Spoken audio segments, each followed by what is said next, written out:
अस्सलाम वालेकुम स्टूडेंट्स, आज हम BSIT फाइल 2023 का पेपर सॉल्व करने जा रहे हैं। ये है हमारा पेपर। आ जाए इसको सॉल्व करते हैं। बिस्मिल्लाहिर्रहमानिर्रहीम। सबसे पहला क्वेश्चन है, what's the difference between long term scheduler and medium term scheduler. ये क्वेश्चन जो है ये पहले भी आ चुका है। जो लॉन्ग टर्म शेड्यूलर है इसका जो दूसरा नेम है वो है जॉब शेड्यूलर, ठीक है, और इसका जो नेम है वो है स्वैपर, ठीक है। इसको यकीन करते आगे चल के देखते हैं। सबसे पहला जो है इसका मेन फंक्शन वो ये है कि ये जो है ये प्रोसेसेस को रेडी क्यू में इंटर करता है और ये जो है ये सस्पेंड करता है, ठीक है। ये प्रोसेस को सस्पेंड करता है और रिज्यूम करता है। और ये जो है ये इन्वोक इनफ्रीक्वेंटली या इसको कह लें कि इन्वोक रेयरली, ठीक है, यानी ये कभी कभार जो है ये इन्वोक होता है। और ये जो है ये फ्रीक्वेंटली इन्वोक होता है क्योंकि इसका काम ही यही होता है कि प्रोसेस को सस्पेंड करना, रिज्यूम करना, ठीक है। और ये जो है मल्टी प्रोग्रामिंग के लिए यूज़ होता है और ये मेमोरी के लोड को मैनेज करता है। ये प्रोसेस को लेके जाता है न्यू स्टेट से रेडी स्टेट में, और ये ब्लॉक ये रेडी या ब्लॉक स्टेट से सस्पेंडेड स्टेट में लेके जाता है। फिर नेक्स्ट क्वेश्चन है हमारे पास, what are the disadvantages of semaphores. तो जो सीमाफोर्स है एक तो वो प्रोग्रामिंग की कम्प्लेक्सिटी को बढ़ा देते हैं, और फिर अगर हम लोग वेट और सिग्नल को सही तरीके से यूज़ ना करें तो डेडलॉक ऑकर हो सकता है। सम प्रोसेसेस में स्टार्वेशन हो सकती है और डिबगिंग डिफिकल्ट हो सकती है। और बिजी वेटिंग जो है कि हम लोग डेडलॉक इस सीमाफोर से बिजी वेटिंग हटा भी सकते हैं और इसकी वजह से बिजी वेटिंग हो भी सकती है, ठीक है। डिपेंड करता है कि आपने प्रोग्राम कैसे लिखा है। फिर right the solution of bounded buffer problem, ये भी पहले भी आ चुका है। तो इसमें क्या करना है, सबसे पहले वेट टी जो है आप ये करेंगे, वाइल टी जो है ये करेंगे। उसके बाद आपने एक आइटम को प्रोड्यूस करना है, पहले आपने प्रोड्यूस करना है फिर आपने वेट ई करना है, ठीक है। एम्प्टी नाम की जो अरे होगी उसको वेट करना है, ठीक है। और फिर जो है आप वो लगाएंगे, प्रोटेक्शन लगाएंगे क्रिटिकल सेक्शन के लिए। ये हमारा क्रिटिकल सेक्शन है। Add item to the buffer, ये जो है बफर को जब हम लोग एक्सेस करेंगे तो ये हमारा क्रिटिकल सेक्शन है। तो ये वेट एस और सिग्नल एस जो है प्रोटेक्शन के लिए है। और फिर जब आप वापस बाहर निकलेंगे तो तब आपने वेट एफ करना है, ठीक है। शुरू में वेट ई और जब निकलेंगे क्रिटिकल सेक्शन यूज़ करके निकलेंगे तो वेट एफ करना है। और फिर यहाँ पे जो है वो उल्टा करना है। सबसे पहले आप क्या करेंगे, वेट एफ करेंगे और आप जो है फिर प्रोटेक्शन लगाएंगे। उसके बाद जो है क्रिटिकल सेक्शन में जाएंगे और फिर उसके बाद बाहर निकलते हुए आप वेट ई करेंगे और आइटम को कंज्यूम करेंगे, ठीक है। तो बस ये एक सिंपल सा जो है इसका आंसर था। फिर नेक्स्ट क्वेश्चन है, what are the zombie processes. Zombie processes क्या होते हैं। ज़ॉम्बी प्रोसेस वो होते हैं कि जो चाइल्ड प्रोसेस जो है अपने दौर के ऊपर तो वो ख़त्म हो चुका होता है, उसकी एग्जीक्यूशन जो है वो कंप्लीट हो चुकी होती है, लेकिन प्रोसेस टेबल में सिर्फ उसकी एंट्री होती है, ठीक है। ये बनते कब है कि जब चाइल्ड प्रोसेस जो है वो तो टर्मिनेट हो जाता है लेकिन पेरेंट जो है वो वेट को कॉल नहीं करता, ठीक है। टर्मिनेट तब होते हैं जब पेरेंट जो है वो वेट को कॉल करता है या पेरेंट टर्मिनेट करता है, ठीक है। इसको क्लीन कर सकते हैं या जिस तरीके से भी है, पेरेंट इसको टर्मिनेट करता है। फिर नेक्स्ट क्वेश्चन है, what is the difference between ordinary pipes and name pipes. तो ये जो ऑर्डिनरी पाइप्स होते हैं ये यूज़ होते हैं ओनली बिटवीन रिलेटेड प्रोसेस, यानी चाइल्ड और पेरेंट के दरमियान में जो कम्युनिकेशन हो रही होती है उसके दरमियान जो है उनके लिए जो है ये ऑर्डिनरी पाइप यूज़ होते हैं, ठीक है। इनका नेम नहीं होता, जो नेम्ड पाइप होते हैं उनका नेम होता है, ठीक है। और ये जो है ये किसी भी प्रोसेस के दरमियान यूज़ होते हैं, किसी भी दो प्रोसेस के दरमियान जो है ये यूज़ हो सकते हैं नेम्ड पाइप। और ये जो है ये एग्जिस्ट करते हैं टेम्परेली और ये जो है ये फाइल सिस्टम के अंदर होते हैं, ठीक है। ये देखिए एग्जिस्ट अनटिल डिलीटेड, ठीक है। ये फाइल सिस्टम के अंदर विजिबल नहीं होते और ये फाइल सिस्टम के अंदर विजिबल होते हैं। फिर नेक्स्ट इजी सा क्वेश्चन है कि लॉजिकल एड्रेस स्पेस उन्होंने दिया हुआ है 32 पेजेस का, पेज साइज उन्होंने दिया हुआ है 1 KB उन्होंने दिया हुआ है पेज साइज, और फिजिकल मेमोरी दी हुई है 16 फ्रेम्स की। तो पेज साइज से सबसे पहले हम लोग निकाल लेंगे ऑफसेट, ठीक है। ऑफसेट निकालने के लिए हम लोग क्या करते हैं, इसको 2 की पावर में चेंज करके या इसका डायरेक्टली लॉग ले लेते हैं बेस 2 के साथ, तो हमारे पास जो है ऑफसेट आ जाता है। फिर लॉजिकल एड्रेस बिट्स हमने फाइंड करनी है, ठीक है। उसके लिए हम लोग क्या करेंगे, जितने हमारे पास पेजेस हैं, ठीक है, उसको आप डायरेक्टली लॉग ले लें बेस 2 के साथ या जो है उसको भी 2 की पावर में कन्वर्ट कर लें। तो जो हमारा आंसर आएगा उसको हम लोग ऑफसेट के साथ ऐड कर देंगे तो हमारे पास जो है लॉजिकल एड्रेस आ जाएगा। फिर फिजिकल एड्रेस के लिए हम लोग क्या करेंगे, हमें उन्होंने 16 फ्रेम्स दी हुई है, ठीक है, फ्रेम नंबर 16 दिए हुए, तो हम लोग उससे बिट्स में जो है फ्रेम नंबर निकाल लेंगे, ठीक है। तो उसको जो है फिर हम लोग कर लेंगे, उसमें जो है ऑफसेट हम लोग ऐड कर देंगे तो हमारे पास 14 बिट्स जो है इसका आंसर आ जाएगा, ठीक है।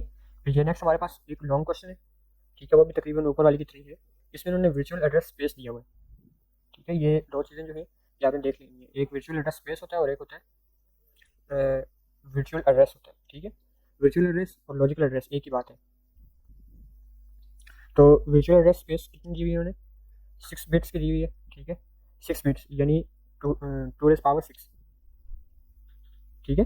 फिर पेज साइज या फ्रेम का साइज उन्होंने दिया हुआ है 16 बाइट्स, ठीक है। इसको आप कन्वर्ट कर लें तो ये बन जाएगा 2 रेज़ पावर 4। ऑफसेट देख लें यहाँ पे इन्होंने ऑफसेट 0 से लेके 15 तक है, ये 2 रेज़ पावर 4 ही बनते हैं। तो ऑफसेट कितना आ गया हमारे पास, ऑफसेट आ गया 2⁴ है ना, तो ऑफसेट हमारे पास आ जाएगा यहाँ से। आप इस तरीके से भी जो है ऑफसेट को फाइंड कर सकते हैं, क्योंकि इन्होंने म्यूचुअल इंडेक्सेस काफ़ी सारे हमें दिए हुए, तो हम लोग जो है ये वाला तरीका इस्तेमाल करेंगे। पेज नंबर फाइंड करने के लिए हम लोग डिवाइड करेंगे, और ऑफसेट निकालने के लिए जो है हम ये मोड लेंगे।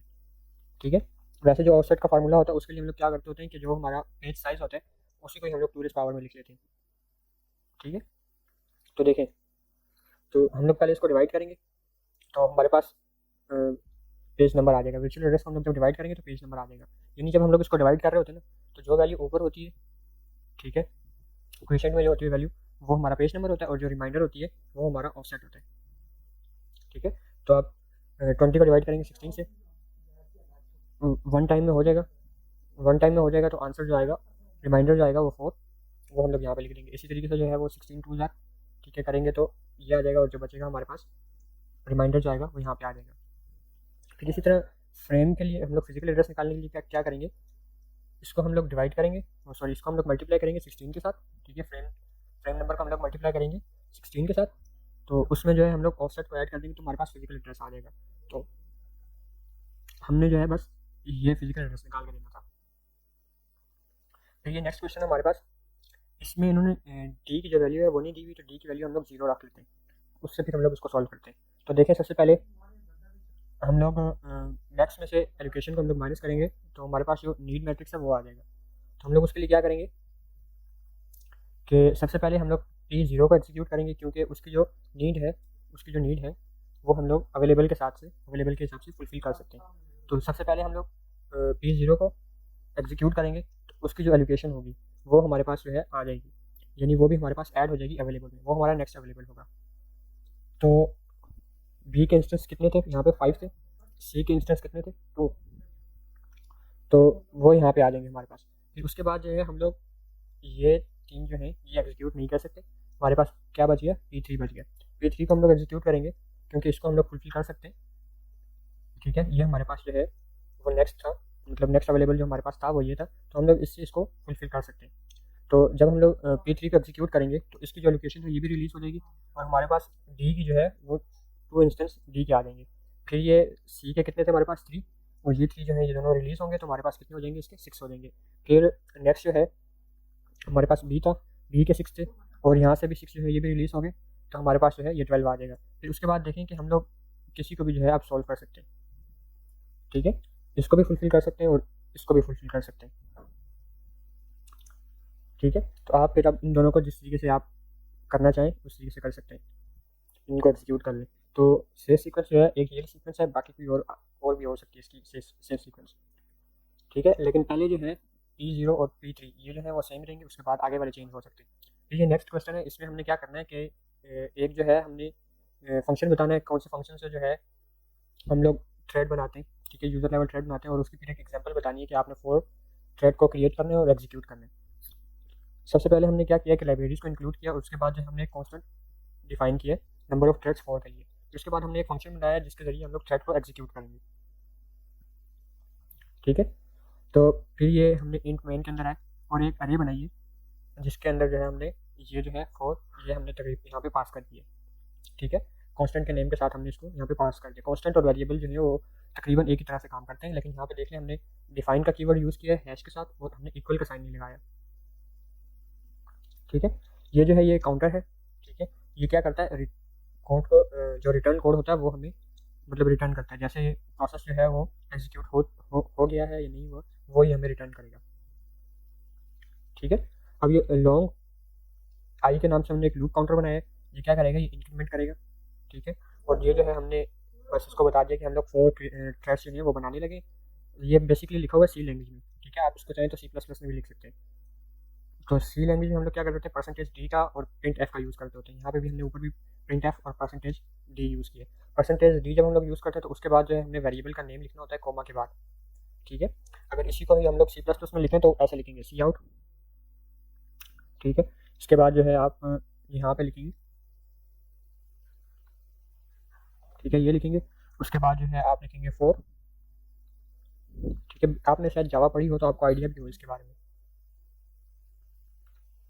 ये लिख के आप इस तरीके से जो है इसको एंड कर देंगे। ठीक है, तो उसके बाद जो हमने लूप को चलाया, ठीक है, और लूप में हमने क्या किया, आई को जो है वो 0 से इनिशियलाइज़ किए, और जो है कंडीशन जो हमने क्या चेक किया, I is less than num threads हमने ऊपर जो है 4 इनिशियलाइज़ किए थे, आई प्लस प्लस। उसके बाद जो हम लोग एक मैसेज प्रिंट करेंगे और फिर जो है असली जो हमारा काम है वो हम लोग करेंगे। इसमें देखिए हमने ये थ्रेड क्रिएट, ये जो है ऊपर फंक्शन हमने बताया था कि ये फंक्शन जो है ये यूज़र लेवल थ्रेड के लिए यूज़ होता है। इसमें हम लोग थ्रेड आई पास करेंगे जो कि एक अरे है, हमने यहाँ पे जो है थ्रेड आई, ये जो अरे है ये हमने बनाई है, ठीक है। इस अरे को पास करेंगे और एक साथ में नल एट्रीब्यूट देंगे। नल का क्या मतलब होता है कि ये डिफ़ॉल्ट थ्रेड के एट्रीब्यूट्स में डिफ़ॉल्ट एट्रीब्यूट जो हैं वो इसके यहाँ पे आ जाएंगे। और फिर ये जो है थ्रेड फंक्शन, ये जो हमने ऊपर बनाया था, ये फंक्शन जो है ये एग्जीक्यूट करने के लिए है, और इसको हम लोग टाइप कास्ट करके आई पास कर देंगे। आई क्या है, आई जो है ये एक लूप काउंटर था हमारे पास, तो ये किस तरीके से काम करेगा, इसकी आईडी की तरह काम करेगा, थ्रेड आईडी की तरह ये काम करेगा, ठीक है। इस वजह से हमने इसको पॉइंटर में जो है वाइट पॉइंटर में जो है हमने इसको टाइप कास्ट करके इस वाले फंक्शन को पास किया। और ये जो है ये फिर आप ये समझ लें कि एक्सेप्शन हैंडलिंग के लिए कि अगर तो थ्रेड नहीं बनता, इसका जो है कोड जो है वो 1 आ जाता है, ठीक है, 0 नहीं आता 1 आ जाता है, तो ये जो एरर है ये एरर मैसेज प्रिंट हो जाएगा। और ये जो है ये वेट करेगा, main waits for the other process to complete before exiting, ठीक है। एग्जिट होने से पहले जो है मेन जो है वेट करेगा कि सारे प्रोसेस जो है वो एग्जिट हो जाए, उसके बाद मेन फंक्शन जो है वो एंड होगा। तो ये था हमारा BSIT फाइल 2023 का पेपर। उम्मीद करता हूँ आप लोगों को समझ आ गया होगा। इससे रिलेटेड जो भी क्वेरीज हुई वो आप कमेंट सेक्शन में पूछ सकते हैं। अल्लाह हाफिज़।